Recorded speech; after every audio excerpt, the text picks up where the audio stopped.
Assalamualaikum warahmatullahi wabarakatuh. Perkenalkan, nama saya Hafiza Sana dengan NIM 1062358.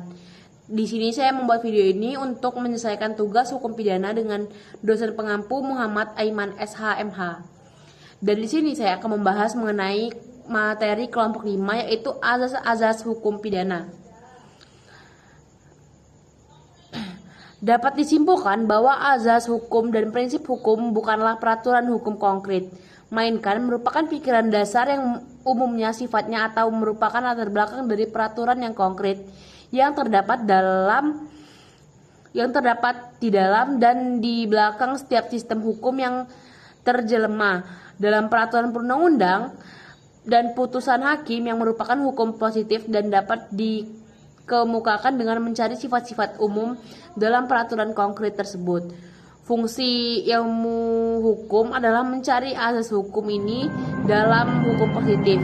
Jadi, azas hukum bukanlah kaidah hukum yang konkret, melainkan merupakan latar belakang peraturan yang konkret dan bersifat umum dan atau abstrak. Azas hukum umumnya tidak dituangkan dalam bentuk peraturan yang konkret ataupun pasal-pasal.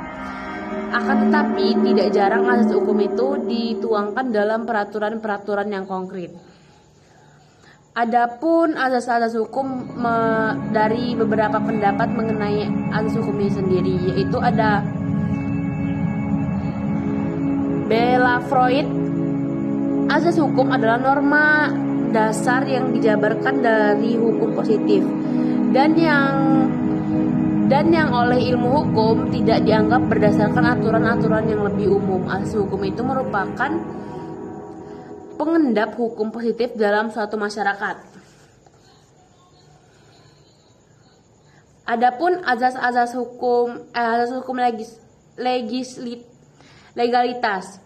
Makna azas hukum legalitas ini diatur dalam pasal 1 KUHP yang berbunyi tidak satu perbuatan yang boleh dihukum melainkan atas ketentuan pidana dalam undang-undang yang terlebih dahulu dari perbuatan itu. Azas legalitas yaitu azas yang menentukan bahwa tiap peristiwa pidana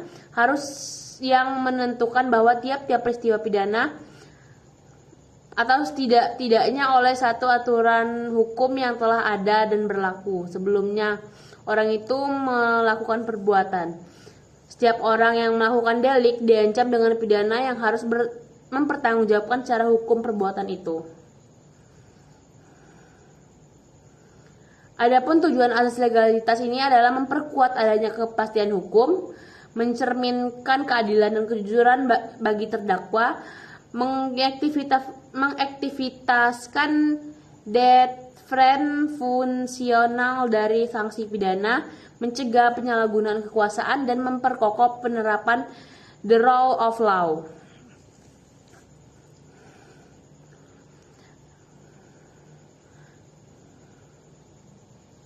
Adapun peraturan perundang-undangan itu harus ada dalam sebelumnya terjadi tindakan pidana. Konsekuensinya adalah aturan pidana tidak boleh berlaku surut. Hal ini didasari oleh pemikiran bahwa A. menjamin kebebasan individu terdapat kewenang-wenangan penguasa, dan B. berhubungan dengan teori paksaan psikis dari Aseleman von Forbach bahwa si calon pelaku tindak pidana akan mempengaruhi jiwanya. Motif untuk berbuat tidak pidana ditekan apabila ia mengetahui bahwa perbuatannya akan mengakibatkan pemidanaan terhadapnya. Adapun pengecualian azas legalitas. Azas legalitas pasal 1 ayat 1 KUHP memiliki pengecualian khusus mengenai keberadaannya, yaitu diatur dalam ketentuan pasal 1 ayat 2 KUHP, yang mana pasal tersebut berbunyi seperti jika terjadi perubahan perundang-undangan setelah perbuatan itu dilakukan, maka kepada tersangka atau terdakwa dikenakan ketentuan yang menguntungkan baginya. Dari ketentuan pasal 1 ayat 2 KUHP ini sebagai pengecualian, yakni memperlakukan ketentuan yang mengutamakan bagi terdakwa. Menurut John Kress, pengertian merupakan bukan saja terhadap pidana dari perbuatan tersebut, tetapi juga mencakup perbuatan bagi si terdakwa. Adapun azas rektoratif. Azas rektoratif ini adalah prinsip nullum delisium pada pasal ayat 1 ayat 1 KUHP menggariskan secara mutlak bahwa seseorang baru dapat dinyatakan telah melakukan perbuatan pidana, yaitu apabila perbuatan yang telah diperbuat tersebut terlebih dahulu dalam satu undang-undang yang dinyatakan sebagai suatu yang dilarang dilakukan orang dan diancam dengan pidana barang siapa yang melakukannya. Dari ketentuan tersebut terlihat adanya kehendak bahwa bentuk undang-undang saja tidak dapat menentukan perbuatan yang bagaimana dilarang dan diancam pidana. Dengan kata lain, hakim tidak boleh diberi kebebasan untuk menentukan bahwa suatu perbuatan adalah dilarang dan diancam pidana dengan pidana barang siapa yang melakukannya. Adapun azas dualistis. Azas tindak pidana tanpa kesalahan atau dalam istilah lain disebut dengan Ginstaffzodersolf atau azas ini berasal dari jurisprudensi Hooggerat Belanda pada tanggal 14 Februari 1916. Azas hukum pidana ini berhubungan dengan masalah pertanggungjawaban dalam hukum pidana yang didasarkan pada presumi bahwa skol tidak dapat dimengerti tanpa adanya melawan hukum, tetapi sebaliknya melawan hukum mungkin tanpa adanya kesalahan.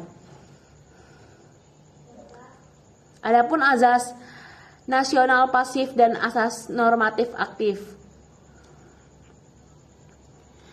Prinsip keseimbangan dalam asas ini ditunjukkan pada pasal 6 bahwa jika negara tempat dilakukannya tindak pidana tidak diancam dengan pidana mati, maka ketika warga negara Indonesia ini melarikan diri ke Indonesia, di Indonesia juga tidak akan dipidana mati. Dalam KUHP beberapa tindak pidana yang dilaporkan ke dalam azas perlindungan, yaitu azas nasional positif adalah A. Kejahatan terhadap keamanan negara dan martabat presiden, pasal 104, pasal 106, pasal 107, pasal 108, 1110, 110, 111 bisa ke 127 dan 131. B. Kejahatan tentang merek atau matra yang dikeluarkan oleh pemerintah Indonesia. C. Pemalsuan surat hutang atau sertifikat hutang atas beban Indonesia. Dan D. Kejahatan jabatan. Dan E. Kejahatan pelayaran.